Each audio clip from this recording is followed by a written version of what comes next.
Welcome to the WalaWay. This is Imran Nanlawala, and I'm joined by my co-host, Coach D. Lancaster, and we have a very special guest with us today, the one and only from the first draft class of the WNBA in 1997, former player for the New York Liberty, Kym Hampton. Kym, how you doing? I'm doing well, thank you. Thank you for having me. Coach, how you been? Good, good. How you doing, Kim? I'm doing good. How are you? All right. Trying to survive in this time, but we'll get it done. Oh, for sure. We're not only going to survive, we're going to thrive. That's right. That's That's the right. choice. Yep. It's a great word that you use, Kim, thrive, because part of our discussion today is going to be discussing your high school career, your college career, your overseas play in Japan, in Spain, in France, and then your years in the WNBA. So it's interesting that you chose that word because when we read about your history and all the years that you put in, even before you made it to the WNBA, what shocks me is that I think you were 35 when you got drafted into the WNBA. Yeah, I can return 36. Yeah. Wow. Wow. So to still Yep. put in that work and still be motivated to play in an inaugural sport in terms of this is the first year of the WNBA.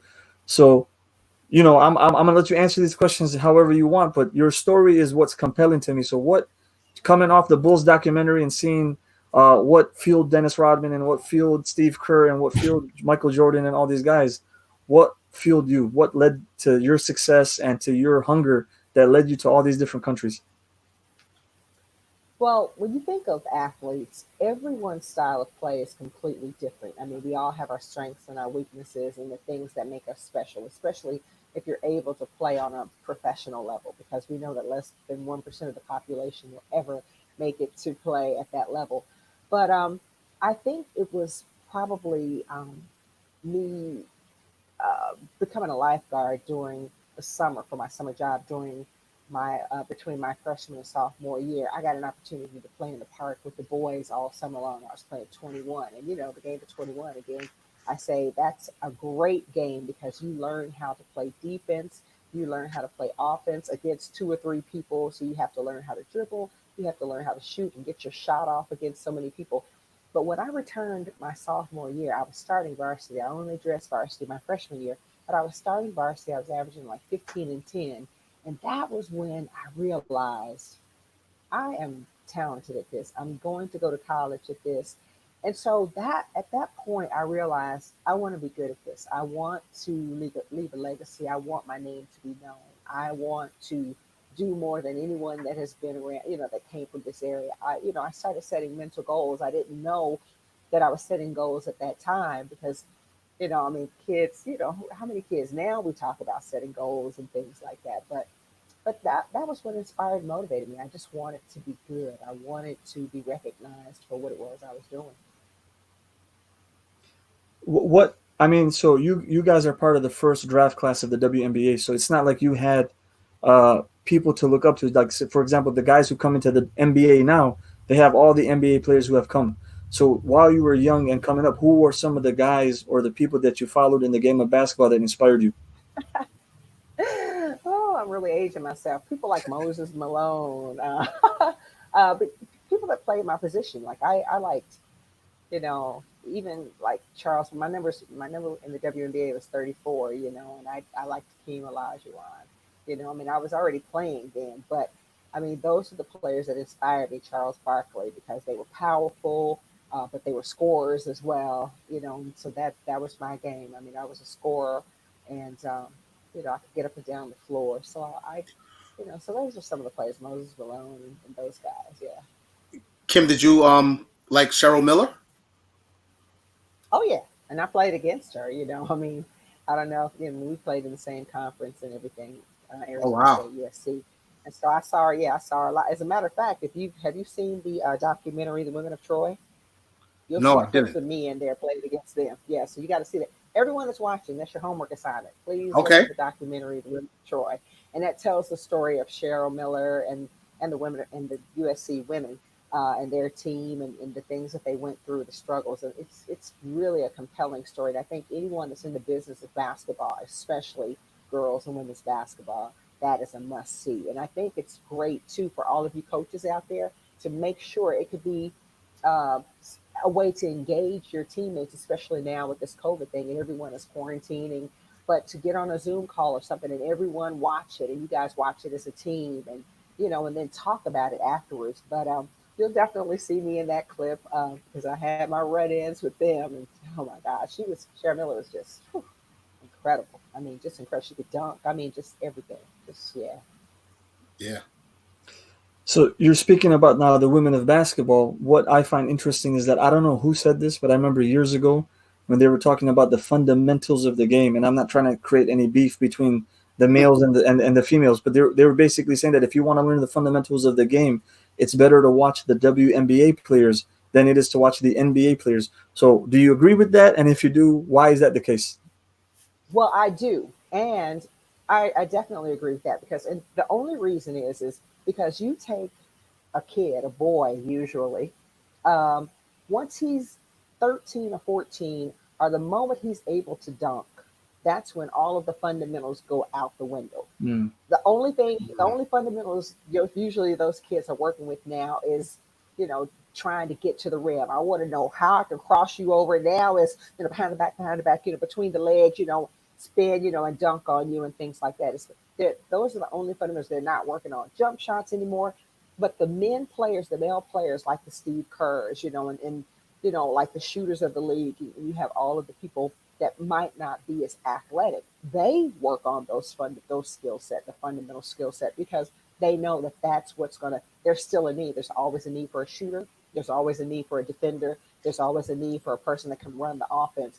But women, because we play up below the rim, Mm. that's why we have to have tight technical skills when it comes to, to that. So that's the only difference because the men play above the rim, the women play below the rim. So although there are women in the WNBA that can dunk, they're still, not coming down able to just drop step and dunk on people. And then plus the women's game of defense is so much better too because no one is dunking, no one is doing that crazy spectacular stuff. So team defense, individual defense has a tendency to be a lot better.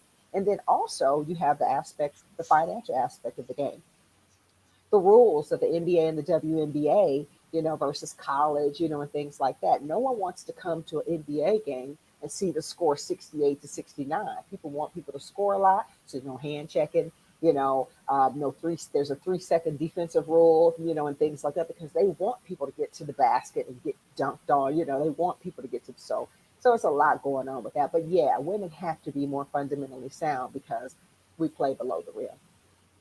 And Imran, just to touch on that, when you said about the details with women, when I traveling throughout the United States to train the youth, it's just true. I can tell a young man do this drill, and I could tell a young woman to do this drill. The young woman will do the drill exactly how I want it, and the young man, because he have all this athleticism, will add like a twist to it. And I said, no, do it this way. But you're right about that. You'll tell a female do a pick and roll, they're gonna do the pick and roll. So you're right about that. Maybe I might have been the one who said that, but it's very easier to draw up plays and to coach females than males because they're going to do exactly what you ask them to do. And I've noticed that through the years of my coaching. Kim, one thing that Yeah. fascinates me is well, go ahead. Oh, I wasn't saying anything. I was just agreeing. One thing that fascinates me is like the behind the scenes stuff, like in terms of how the players work out, how they eat, what exercises they're doing, what type of therapies they're getting done on them. So now you see that what the athletes today have access to, like people have their own cryotherapy devices at home. People have personal trainers, like LeBron has the staff of whatever team he's playing on, but then he's got his personal trainer that works with him, like a former Navy SEAL or something. So talk to us about the early days. You're out there grinding. You're out there. You're out, Well, let's just start here. So if anybody knows, like my knees hurt so bad, I am a candidate for a double knee replacement, but I'm just trying to hold it off and I just want to try some other things, that I just don't want to have the double knee replacement. Well, when I had to retire in 2000, Dr. Scott, he was the Knicks team I doctor. He remember him. went in, he was like, and I had a scope. Yeah, I had a scope. And he was like, oh my God, I can't, I don't even understand how you're playing. He said, wow. I've had players, Patrick Ewing. I mean, the guys that I've done scopes. He said their knees look probably twice. They don't look. Your knees are twice as bad as theirs, and they can't play on that. So I don't even know how you're doing it. I think it was just from then to now. There's just a whole mental difference, makeup in the people, the mindset. Back then, we did it because we wanted it, and that was all we had. And you learned to make lemonade out of lemons. You learned it. That's just the mindset. The coaching was tougher. Just the mentality, everything was just tougher. And so now kids are born into the fact that on my high school team, there's a trainer. We didn't have a trainer, and stuff like that. I mean, it's kind of like, if you turned your ankle, you might soak it in some Epsom salt or something like that, but you were back out there playing. You just learned to suck up a lot of stuff. I mean, if it wasn't something major, you just learned how to, supersede whatever it was, and you get out there and played. But now it's wonderful because how far technology has come. I think it's just going to allow athletes. I mean, when you think about it, let's think back to like football. Like, let's go back to like the 80s. I mean, it wasn't many 300-pound football players that could move. Really, Mm. now it's like a prerequisite. Every Yeah. time you look at it, it's 300 pounds running, crazy 40s, and stuff like that. So I just think the evolution of because of the technology and the evolution, it's just going to allow athletics to just take off, and people are just going to be able to do phenomenal things. But it's along with that comes with the softer mentality. Well, oh, my knee hurts today. I'm not going to play today. And stuff. So it's really interesting. You would always like to pick the best of both worlds, and stuff to make it happen. Because I talk to a lot of athletes, and that's one of the things that I talk about, just the mental toughness. Being able to push through um, adversity and to be able to understand and truthfully say if this is something that you can play with versus something that no, something is wrong. Um, and even you look at players like Scotty when he didn't get the last shot, who coach got it, and stuff by him not going back in the game.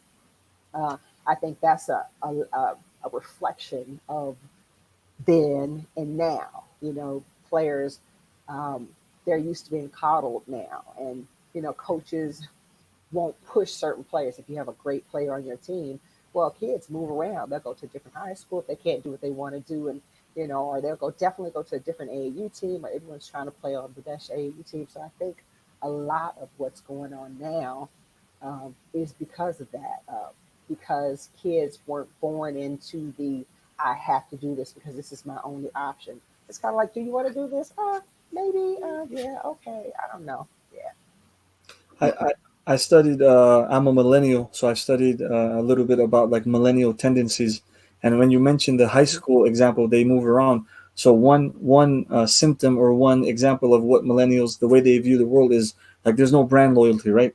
So Right. we're more willing to hop around, or if this brand doesn't seem like they support what we believe in or what our values are, we'll go to another brand. And I work with Right. this great organization called Academy M, by great husband and wife Daru and Natasha Garner, and they basically just work on training millennials and working with millennials to empower them and make sure they're ready for the challenges of today's world, right? Because there's a lot of things have improved, but there's also new challenges. So that's a great example. I have to ask you now about the knee. So we'll talk about the knee, but as a big, and my favorite player of all time is Tim Duncan. So he is Okay. someone who injured his knee early on in his career. And if you follow, like if you see the work he put in against Coach D's Knicks in '99, you see Oh, a more a more Uh oh. spry, Uh oh. a more athletic Tim Duncan. But then he had like a very bad injury, and that's why he always wore that Punisher brace. That's what he used to call it, the Punisher brace. But what do you see when you see a guy like Tim Duncan who didn't necessarily play above the rim, who wasn't a jumping jack, but he relied on the fundamentals and he lasted until like 39, 40 years of age? I think he's incredibly wise and smart. Um, Again, I think one of the greatest assets of an athlete could have is to know who they are, what their superpowers are, and to stay in their lane. Just to, I mean, of course, improve on other stuff, but make your superpower strong. And I think that's what he did. I mean, heck, I mean, the backboards took a beating because the bank was always open, you know. Yeah. And he understood it. He beat people. He beat all of those athletic, super high flying guys. He was able to do what he did still and do it well because he knew his lane. You know, I'll head fake you. You're going to jump, and then I'm going to bank it in, and you're going to foul me, and I'm going to go to the free throw line and get that 3 point play, you know, and stuff. So, you know, I commend him for just being able to have um, the confidence and the security in who he was. He didn't step outside himself and try to become someone else. He just understood his lane. Also, Imran, I think Tim Duncan's longevity lasted because his work ethic and his workouts. He worked out in the pool all the time.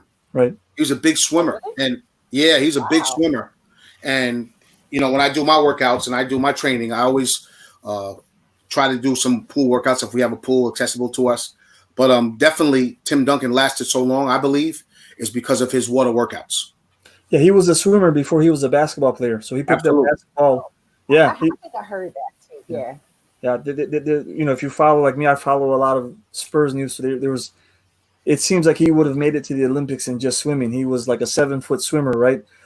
So, but he picked up basketball pretty late. But I was watching your clips earlier today, and I was like, oh, I saw you in the post, and I'm like, somewhat reminiscent of Tim Duncan. I saw the footwork, I saw the way you were using your body, and I was like, okay, like this is fundamental basketball. This at the end of the day, this is what it's about, right? If you know the fundamentals of the game and you know how to position your body, whether you have a bad knee or a bad elbow, you're gonna figure out a way still to get the ball in the bucket, rotate over for defense and take a charge, block a shot. So it's it's Was it's good that to. WNBA that you was watching, or I was watching the what was that? WNBA clip. Yes. Okay. Okay. Yeah. Yeah. Yeah. It's just okay. Yeah, I always say that those weren't, heyday clips. So they kind of like, But that's why. they kind But of that. like, at the end of the career clip. Mm. But it's still, you can see the footwork. That's what I'm saying. I can still see the fundamentals at play. I can see you in the post. You did a move where you got the ball, you dipped your shoulder one way and you came around and you laid it up. And I was like, that's fundamental post basketball, and that's like, even sometimes when I work with my kids or I work with younger people, and like Coach D and you were saying earlier, it's like, oh, athletics, athletics, athletics. I think people fell in love with the Golden State Warriors and step back 3 pointers and whatnot, but people have gone away from the fundamentals of the game, and a crossover was supposed to be something that got you away from your defender. It wasn't supposed to razzle dazzle people, right? It had a purpose. Yeah. Right.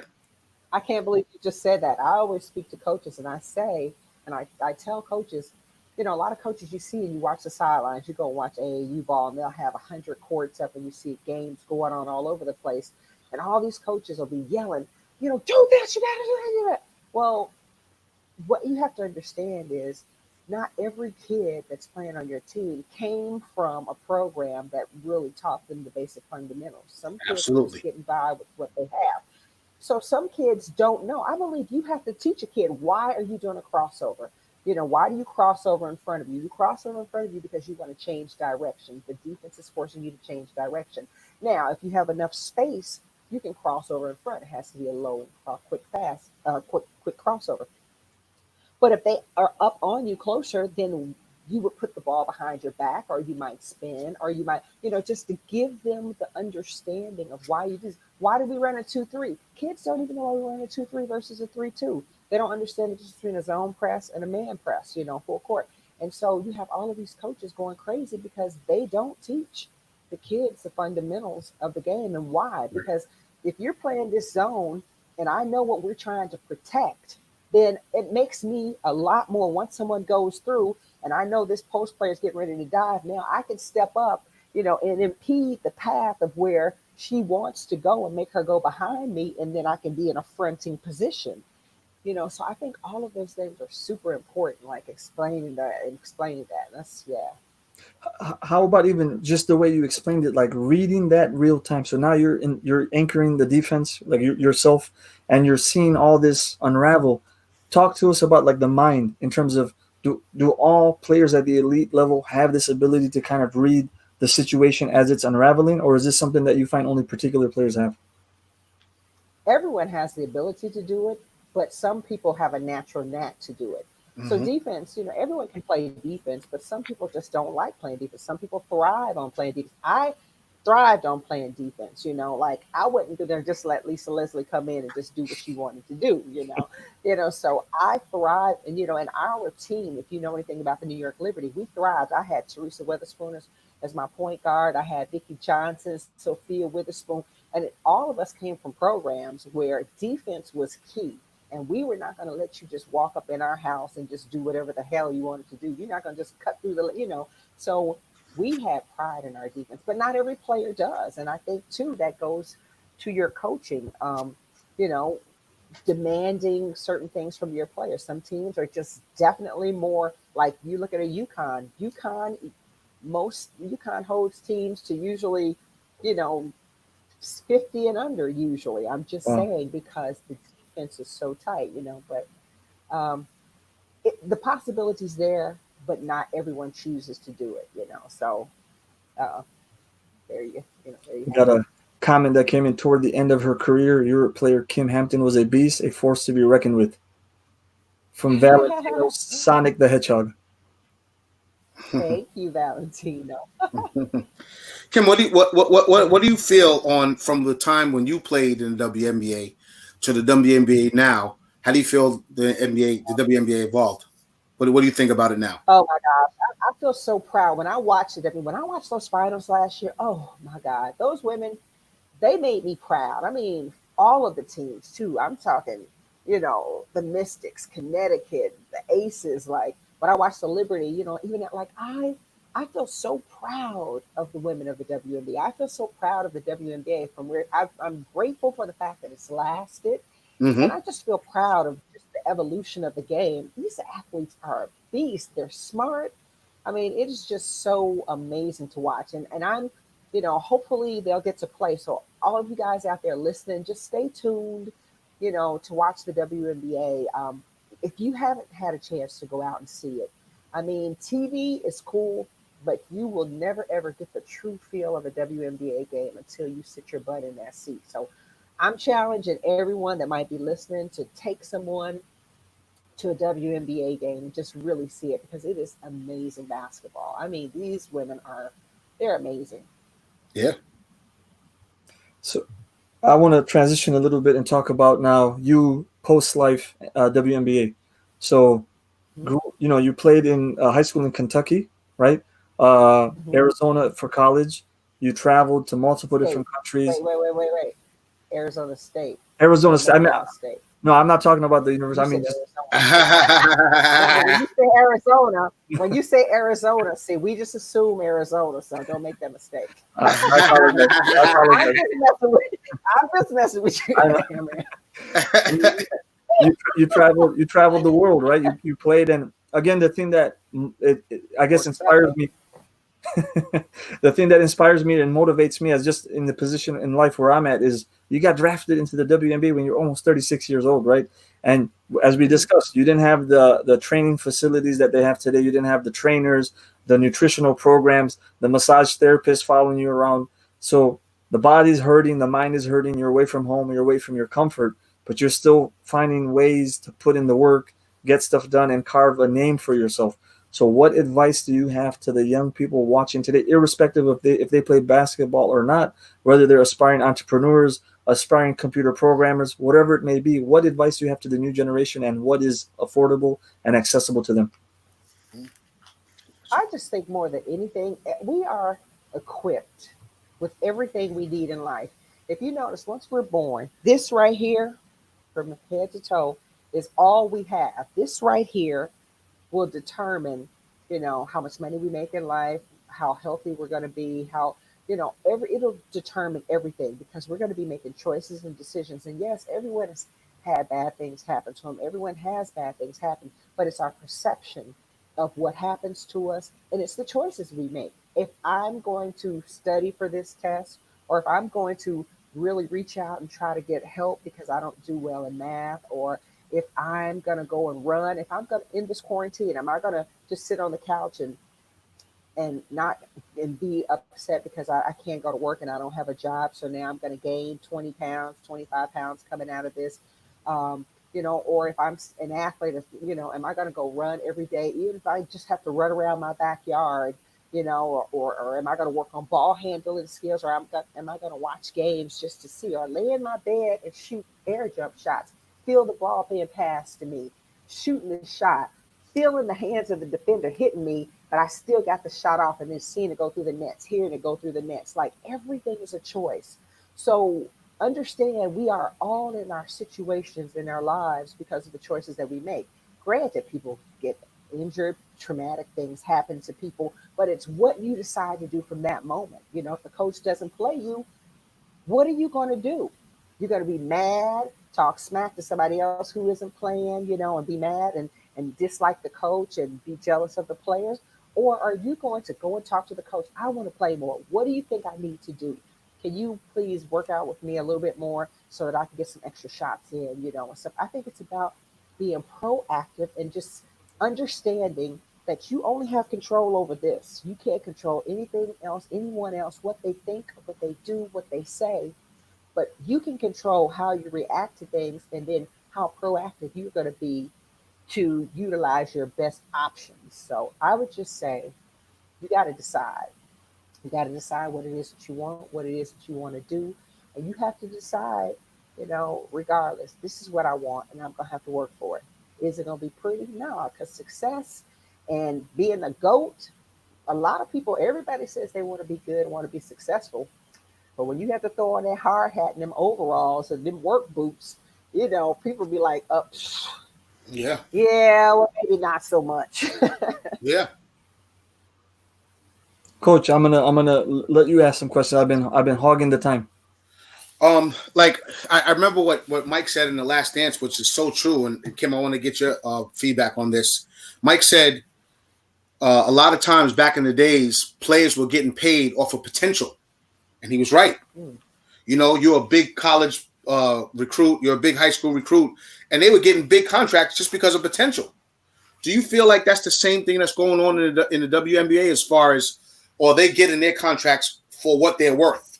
Meaning, you're getting this. If you get better, you'll get this. Because the NBA back in the days, a lot of players got paid off of potential and didn't really pan out to what the potential was supposed to be. You feel the Uh, WNBA is doing that too? no, because again, you're talking about two uh, completely different worlds financially. Okay. Um, the WNBA has to be frugal in what they pay.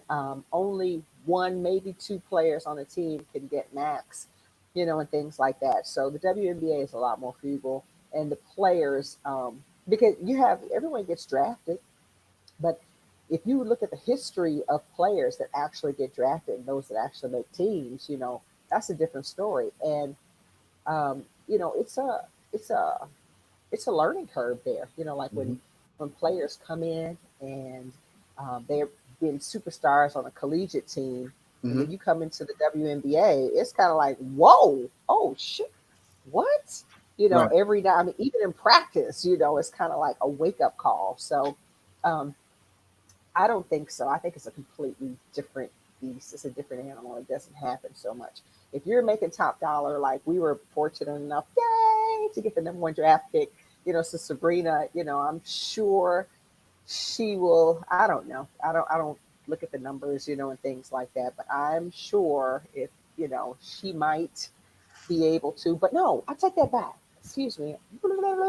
Um, I forgot with the collective bargaining agreement in place, I think that first round draft picks, like there's like you might not you have to fall under a certain category of pay, and then Right. after your second or third year or something like that. Yeah, Right. I completely forgot about that. So you might be able to command, but I don't think you can come right in and be able to get max because again you have not proven yourself, and then you have players that are phenomenal on rosters that have proved long since proven themselves. So yeah, I take it back. So yeah, that doesn't happen with the WNBA. Okay. Do you have any aspirations to do any coaching? Oh hell no! Oh no! No.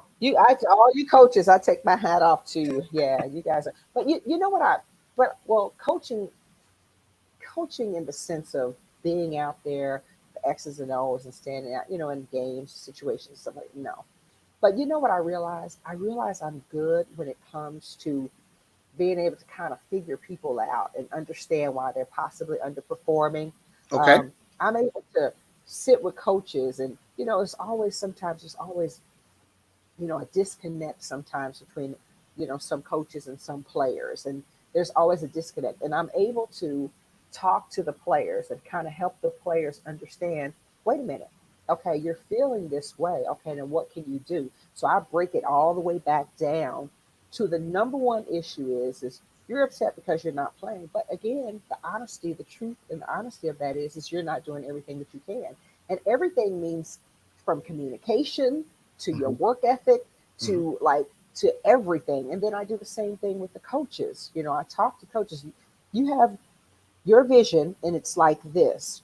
Hmm. But sometimes you have certain players that don't fit into that vision. Just like coaches that pick offenses, they'll pick offenses because they like a particular offense. It's wonderful. It worked for this, whatever. But do you have the personnel that can pull that off? Like a lot of people want to run the triangle.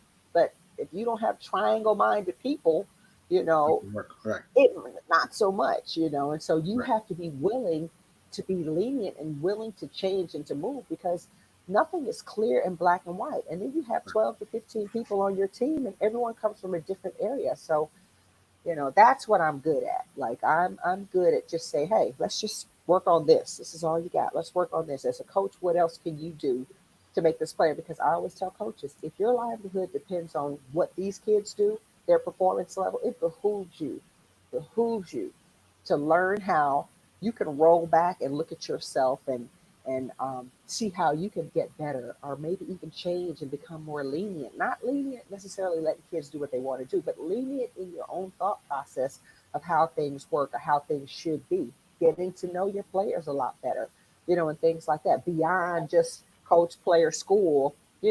See what makes them tick, what motivates them, and things like that. So that's what Hmm. I do. So coaches holla, gotcha.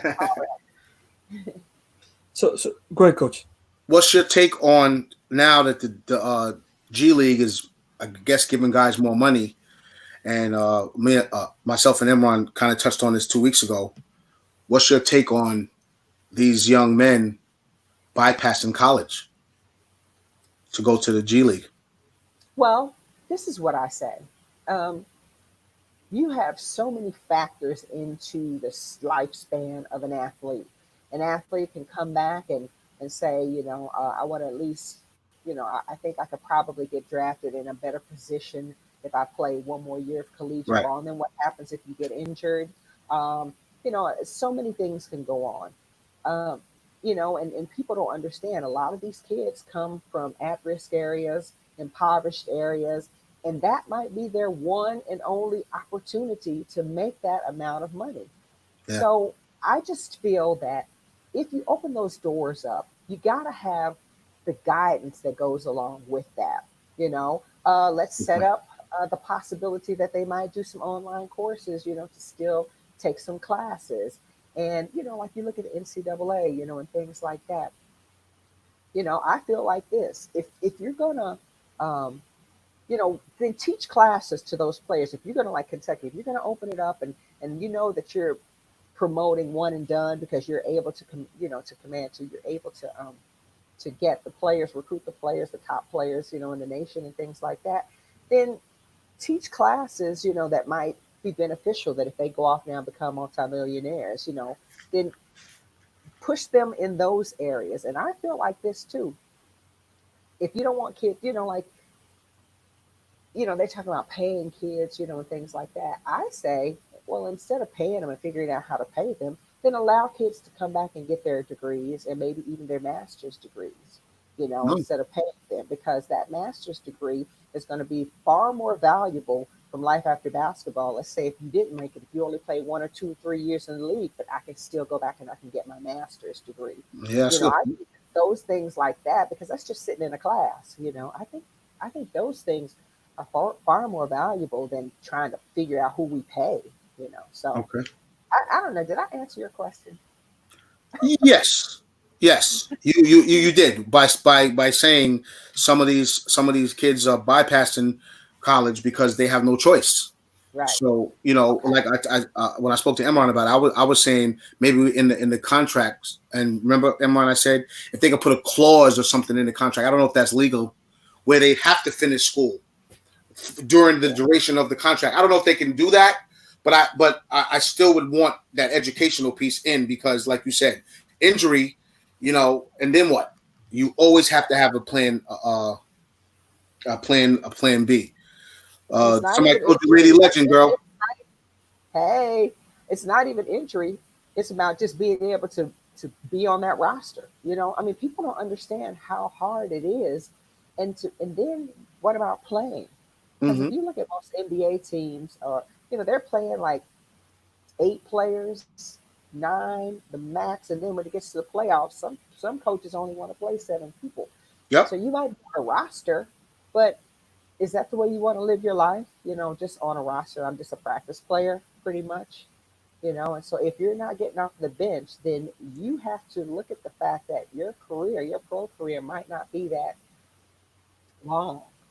So I Mm. just believe that if you recruiting players, if NCAA teams are recruiting players and they know that they're top notch players and they know that the possibility is going to be that they're going to be there for 1 year, maybe two, and leave, I think that they ought to create programs, academic programs that will cater to and then also create that academic possibility. Because why that kid like take Zion, that 1 year, that big three, those guys that went there, Andre, Zion and all of them, think of how much money and how many eyes were on that program because those kids went there. So Yeah, now because they decided to go pro, you shouldn't you shouldn't take away the possibility and not give them their degree now. I still think that the amount of money that you made off of them while they were there, you know they should still be able to go back and get their either at least their undergraduate. I So agree. I just think that everybody needs to sit down at the table and put the focus back where it's supposed to be. The focus should be on the kids. What can we do to help the kids the most? We're going to make our money because when you look at the NBA, I mean, the owners, they make their money. Right. But no one goes to see the owners play. It's about the players. That's really interesting because we had this discussion a couple of weeks ago. But I think that in terms of what value is there in a college degree, right? I think that's the bigger discussion that needs to be had, and how much Yeah, does a college degree cost to get? And I know in your case, you're mentioning that it should probably be free since they've given the university something in exchange. But I think from my perspective, like you mentioned, the life of an athlete is very finite. It's very limited, right? It's not you. I mean, like Tim Duncan, again, my favorite player. He's in his early 40s. There's people who are in in normal or typical jobs. You're still in your early 40s. You're just kind of getting started, or you just entered your prime in that field. So Right. for me, I think it's when these young guys make it to the league, it's teaching them to be more financially responsible and teaching them about, like you, right? Life after basketball. What does life after basketball look like? So that leads to, because I won't mention the player's name, but I remember there was a player on the Spurs who had promise. And I remember because I would follow the Spurs rumors and the Spurs news. He had basically taken out a lot of jewelry from a local San Antonio jewelry shop. And I don't know what term you use. He didn't buy it, but I guess he was paying installments for the jewelry or whatnot. And they wound up suing him because he just stopped paying. So he took out like this $1 million of jewelry just to deck himself out. And then he couldn't even wind up paying for it. And then now they're coming after you. You're not in the league anymore. So I think yeah, it's teaching these guys what's really important. And then when you're in your 40s, how you're going to be different. Your mentality, your mindset is going to be different from when you're in your early 20s. You're not going to be out there, with that hot blood and just thinking you're invincible. You're starting to break down. Your joints are hurting. You're living a more sedentary lifestyle. You can't make money off of athletics. So, that's the first thing that comes to my mind. and they ought to show. And you have tons of athletes. Athletes that have gone through $100 million contracts. You have athletes. I think 3030 uh, did a show where it was talking about different players, different. You have the different. You have children by a lot of different women, and you're paying child support. And what might like you might be just a 14,000. I mean, a $14 million contract. $14 million might sound like a lot of money, but after you bought your mom a home, maybe your dad a home, And then Taxes. you have your aunt. Exactly what I'm saying is you're going to put your mom in a neighborhood where now you stop playing. The taxes on that home, you have to furnish it, you cool it and heat it, because your mom's not going to be able to do that. You've already taken her out of her price range by putting her Mhm. into that neighborhood. So literally, you're going to have to do that, for the rest of the duration of their lives, and stuff like that. And I Mhm. don't think people understand, and we don't realize it because nobody before them in their families has ever been millionaires. That's the difference. No one has ever been able, for the most part. I'm just saying that there are some families, there are some kids where their fathers have played or their moms have played in the WNBA. Like Pam McGee, she's the first person that has a son and a daughter that plays in the NBA and WNBA. But these kids have nothing, have no one to, they don't have a focal point or a guidance point. They don't have anyone to mentor them. It's usually their agents trying to tell them, how and what they should do. But then they want to, they want to show their people, hey, I'm living large, come on, we're going to do this together and stuff. And they don't understand how quickly it goes, And that's what I'm talking about. Like the type of classes that you want to teach, you can make that into a curriculum, um, and call it Baller 101, or something like Yeah. that, where you're teaching these kids finances, but you're showing them. You could have the craziest thing, like guys want to go to strip clubs and things like you can have strippers come in the classroom and teachers say, I make this, that, and another, and I've seen this, I've had players and rappers and such come in and spend this amount of money, and this is what they do. And when you get a perspective of everyone you're giving money to, when you get their mentality, you hear it and stuff like that, you might be like, whoa, wait a minute. That, hmm, that's not, so I just, it's, it's disheartening for me, a lot of that, but I think it's so needed. I think players need to really understand because a lot of it, understanding certain things, I think would deter them from making like bad choices or some of the bad choices that they make. Excuse me. So along this line, talk to us a little bit more about as we're closing. What are you doing in your? I see that you have your own website. People can contact you. People can book you. You're an entrepreneur. You're a motivational speaker. You're a consultant. So talk to us a little bit more specifically about what you do. Yeah, I do a lot of that. I work in community relations with the Liberty team, and I do community relations with the league office as well. Um, and I'm a motivational speaker. Like I really enjoy helping people to remember, um, or just helping people to understand who they are. And because I feel like we're so quick to look at someone else's yard and think that other people are doing it or everything else is so much better on the outside of us. Mm. When if we would just kind of focus on ourselves and just improve, because each and every one of us have been blessed with our own gifts and talents. And I just feel that if we would just really work hard and to, again, hone our superpowers, we would be surprised. I think we would surprise ourselves a lot. And I just, that's what I love to do. I love motivating and talking to students about how you, like I was at a school or college, back in January, and I was talking to the student athletes, and I was asking the players, who doesn't get playing time? And few people raised their hands, so I was like, why? And no one has an answer because we don't want to tell ourselves the truth. And I really believe that if we could tell ourselves the truth, if we could just really say, I don't work hard enough, like I don't want it enough, I'm not, if I could really say that I'm trying to blame the coach and other players for stuff that I'm not doing, if we could tell ourselves the truth, and that's who I am, that's what I love doing. I love helping us to refocus because I got my own stuff. I've been trying to write a book for 10 years now. And so, Oh wow. so I get it. I get what it is, but it's been so enlightening when you open your eyes up to the truth. So that's who I am. That's what I do. And then I'm a singer. I've been doing this Nancy Wilson tour. I love jazz. I love R&B. I love everything. But I've been doing this Nancy Wilson tribute, and I sing a lot of the songs that she sang. She recorded over 70 albums. I do some plus size modeling. I was one of the cover girls for Queen Latifah when she got her makeup line, and I've dabbled in some acting. I know all you guys. Netflix is showing She Hate Me, so I had a little role in She Hate Me, And so, some of that stuff has been really, really fun. So I'm just about exploring who Kym Hampton is. I feel like sometimes we put ourselves in a box and we allow others to put ourselves in a box.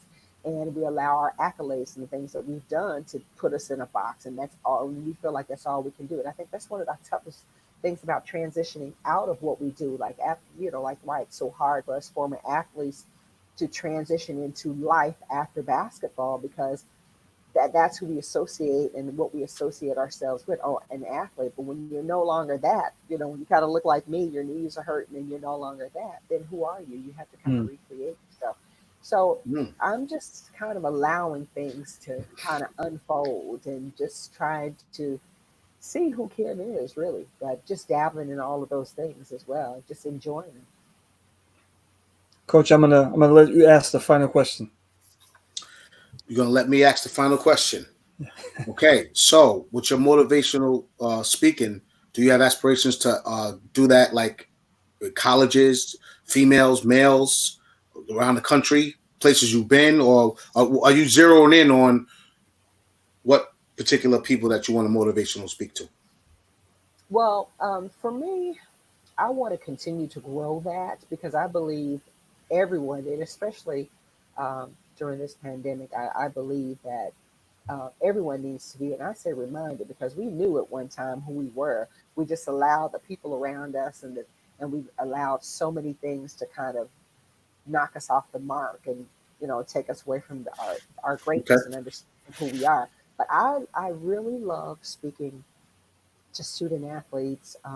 I love empowering girls and women, but Okay. I love speaking to anyone. I mean, I can do it on a corporate level because the same thing happens. A lot of people go and work for companies and they're just not being their best selves. And I always talk about being your best you. And then whenever you are your best you, people take notice. It's kind of like if your parents asked you to clean up your room and you just kind of did a drive by, you threw everything under the bed and just stuff in the drawers, versus really taking time to fold up stuff. Like people take notice, and so it's open to everyone and everything. But I love speaking to student athletes because I believe when kids are in college and in school, they doubt themselves so much.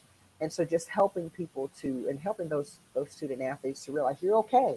You're okay. Just stay in your lane, understand what this is, da da blah blah blah blah, But Right. so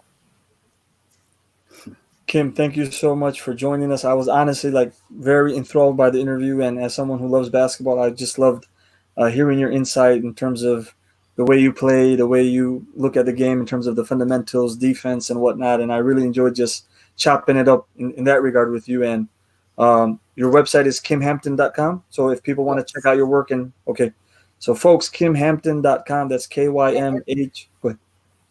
No, I'm sorry, and I'm sorry to interrupt you. No, no, no. And also, like with social media, I want you guys to know I'm so like, yeah, that's a tough one for me. But you can also, yeah, so my website is my name, kymhampton.com. That's KYMHAMPTON.com. But also follow me at I am Kym Hampton. So I am KYMHAMPTON on Instagram and Kym Hampton one on Twitter, and things like that. So yeah, I'm trying to get my numbers up here, but whew, it's tough. Does anyone else feel like it's a job? Social media is a job? Yeah, It is a job. it is a job. Yeah, So yeah, I'm taking quarters. If anyone can help, yeah, I need some help. we got a lot of love coming in from your hometown, Louisville, Louisville? in the comments. Yeah, where's it? Oh, where Louisville? What's up, you guys? I miss you guys. Thank you. Hey, Avery, that's my nephew. Oh my gosh. Hi, Avery. And we got some Joseph. Hey, Joseph. Yay. Much love and All respect to right. you. God So bless you too. check her out, guys. KymHampton.com. And Kym, can we have you back on the show? Because honestly, I love discussing basketball with you. So if we can have you on again, that'd be great. I would love to. Thank you. Thank you for Awesome. having the both of you guys.